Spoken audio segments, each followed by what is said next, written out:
কেন্দ্রগুলো সহ সকল ভোট কেন্দ্রে আমরা সিসি ক্যামেরা ইতিমধ্যেই স্থাপন করেছি, পর্যাপ্ত নিরাপত্তা বাহিনী মোতায়েন করেছি এবং আমরা আমাদের যে 14টি ইউনিয়ন এবং একটি পৌরসভাকে বিভিন্ন জোনে ভাগ করে সেখানে সেনাবাহিনী, বিজিবি, আনসার ব্যাটালিয়ন এবং পুলিশ বাহিনী ও র্যাবের সমন্বয়ে এবং ম্যাজিস্ট্রেট সহ আমরা টিম গঠন করে সেখানে পর্যায়ক্রমে নিরাপত্তা জোরদার করা হয়েছে এবং টহল কার্যক্রম চলছে। সেখানে আমাদের পর্যাপ্ত নৌকার ব্যবস্থা করা হয়েছে এবং সেগুলো যেহেতু আমাদের আলাতুলি এবং চরনারায়ণপুর অঞ্চল, সেখানে আমাদের বিওপি আছে, বিজিবির টিম সেখানে মোতায়েন করা আছে এবং বিজিবি সেখানে সামগ্রিক নিরাপত্তার ব্যবস্থা করছে।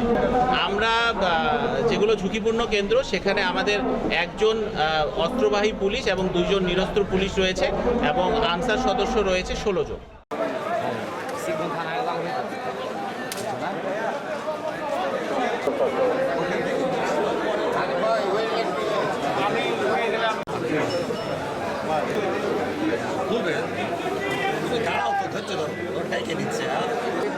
অনেক ছুটি লাগে তো বিভিন্ন ধরনের